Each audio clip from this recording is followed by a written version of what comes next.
નમસ્કાર વિદ્યાર્થી મિત્રો, ધોરણ 8ની અંદર હિન્દી વિષયમાં ઘરે શીખ્યાની જે પ્રવૃત્તિઓ આવે છે એમાં અલગ અલગ વિષય સહિતના પ્રવૃત્તિની અંદર આપણે માર્ગદર્શન મેળવીએ અને અલગ અલગ પ્રશ્નોના જવાબ કઈ રીતે લખીએ એમના વિશેની માહિતી મેળવીએ। ઘરે શીખ્યાની અંદર જે ત્રીજું આવે છે આમાં હિન્દીમાં ઉઠો ધરા કે અમર સપૂતો। હવે આ પાઠની અંદરના જે ભાગ છે એમના વિશેની આપણે ચર્ચા કરવાની છે, કયા કયા પ્રશ્નો છે, બરાબર, અને સાથે વ્યાકરણ પણ છે, તો એ પણ જોઈ લઈએ। એ પહેલાં ચેનલને સબસ્ક્રાઈબ ન કર્યો તો ચેનલને સબસ્ક્રાઈબ કરી લેજો, જેથી કરી નવા નવા વિડીયોની जानकारी મળતી રહે।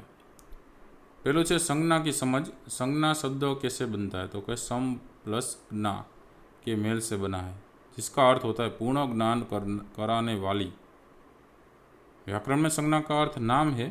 संज्ञा शब्दों के 3 प्रकार है, 3 भेद होते हैं संज्ञा में, व्यक्तिवाचक, जातिवाचक और भाववाचक संज्ञा। व्यक्तिवाचक संज्ञा किसको कहते हैं? जिन शब्दों के किसी विशेष व्यक्ति, विशेष स्थान या विशेष वस्तु के नाम का बोध होता है। जैसे कि सुनीता विलियम्स एक अंतरिक्ष यात्री रह चुकी है, तो ये सुनीता विलियम्स क्या बताते हैं? उसका व्यक्तिवाचक संज्ञा का नाम बताती है। जैसे कि जातिवाचक का हम कहते हैं, तो जातिवाचक में कैसा आता है? किसी प्राणी, वस्तु अथवा स्थान की जाति या पूरे वर्ग का बोध हो जाता है। जैसे कि एशियाई शेर गुजरात में पाया जाता है, तो शेर की क्या होती है? जाति होती है, तो वो संज्ञा के रूप से उसका हम जातिवाचक संज्ञा में लिख सकते हैं। तीसरा आता है भाववाचक। जिन संज्ञा शब्दों के किसी प्राणी या वस्तु की स्थिति, गुण, दोष, भाव और दशा आदि का पता चलता है, तो उसको हम भाववाचक से उसको लिख सकते हैं। जैसे कि उदासीनता मनुष्य को हतोत्साहित करती है, तो यहाँ पे मनुष्य को उदासीनता क्या करती है? हतोत्साहित करती है, तो उदासीनता उसका भाव दिखाते हैं, उसका दोष, भाव, गुण, स्थिति जो भी हो वो भाववाचक में आ जाता है। तो स्वयं ही ऐसे दूसरे एग्जाम्पल हमने दिए गए हैं, वो भी आपको करना है। जैसे कि निम्नलिखित वाक्य में संज्ञा शब्द ढूंढकर उनके प्रकार भेद बताए, तो इसके प्रकार और भेद हमें लिखने हैं। तो हम देख लेते हैं कैसे लिखना है। जैसे कि पहला वाला था कि सोना कीमती धातु है, तो उसका प्रकार क्या होगा? सोना मतलब व्यक्तिवाचक और द्रव्यवाचक संज्ञाओं में हम लिख सकते हैं, और धातु है वो जातिवाचक भी कह सकते हैं।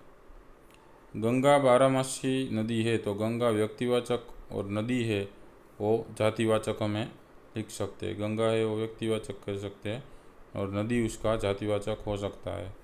तीसरा है रमेश दौड़ रहा है, तो रमेश है वो व्यक्तिवाचक है।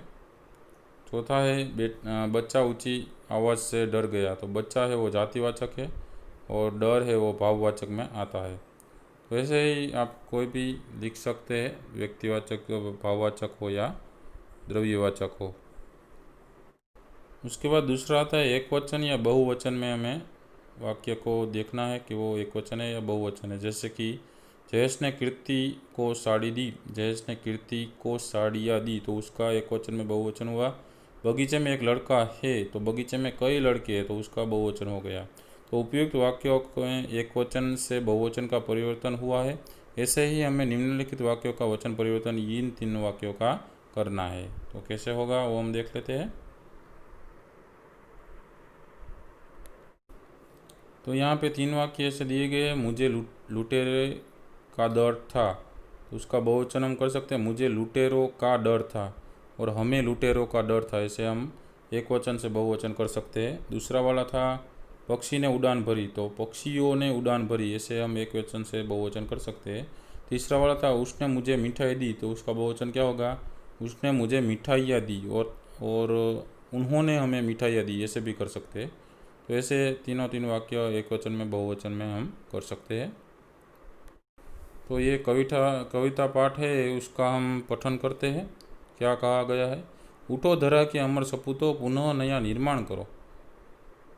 जन जन के जीवन में फिर से नव स्फूर्ति, नव प्राण भरो। नया प्रात है, नई बात है, नई किरणें, ज्योति नई, नई उमंगे, नई तरंगे, नई आस है, सांस नई। युग युग के मुरझे सुमनों में नई नई मुस्कान भरो।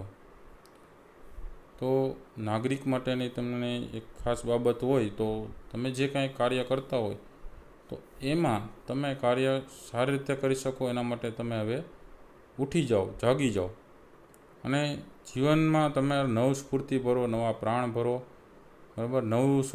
નવી સવાર છે, નવા વિચાર છે, નવા બધી બાબતો છે અને નવું કિરણ છે ને તમારા જ્યોત પણ નવી છે, નવી ઉમંગો છે, નવા તરંગો છે, નવા વિચારો લઈને તમે આગળ વધો છો, નવી શ્વાસ તમે લ્યો છો, બરાબર. શ્વાસ તમે લ્યો છો. તો આવી નવી યુગની અંદર, જે જિંદગીની અંદર તમે આવા અલગ અલગ વિચાર સાથે આગળ વધો અને હસતા મોઢે આગળ વધતા જજો. એવી રીતના એક બાબત આપણે આપેલી છે કવિતા પાઠમાં. પછી કીધું છે, ऊपर उठो धरा के अमर सपूतो कविता की कुछ पंक्तियाँ दी गई है। यह पूरी कविता आपकी हिंदी पाठ्य पुस्तक में भी 23 पन्ने पर दी गई है और अपने माता पिता या बहन भाई को कविता पाठ करके सुनाना है। उठो धरा के अमर सपूतो कविता के रचयिता है श्री द्वारिका प्रसाद माहेश्वरी। यदि तुम्हारे पास हिंदी की पाठ्य पुस्तक है तो उसमें से इन महान कवि के विषय में पढ़ो और यदि पाठ्य पुस्तक नहीं है तो माता पिता के स्मार्टफोन का उपयोग करके इंटरनेट के माध्यम से उनके विषय में जानकारी लो। तो ख्याल આવ્યો વિદ્યાર્થી મિત્રો કઈ રીતના પ્રશ્નોના જવાબ લખવાના છે, સાથે સાથે અલગ અલગ પ્રવૃત્તિ સહિતનું જ્ઞાન પણ આપણે ચેનલ દ્વારા મેળવતા રહીશું. તો ચેનલને પહેલાં સબસ્ક્રાઈબ કરી લો, ન કરેલી હોય તો. સાથે વિડીયોઝ છે ઘરે શીખ્યાની અંદર પ્લેલિસ્ટની અંદર સરળતાથી બધા પ્રકારના વિડીયોઝ તમને મળી રહેશે આવા. તો આવા વિડીયોઝ છે જોતા રહેજો. વિડીયો ગમે તો લાઈક કરજો, કોમેન્ટ કરજો અને શેર કરજો તમારા મિત્રોને. Thank you very much and take care.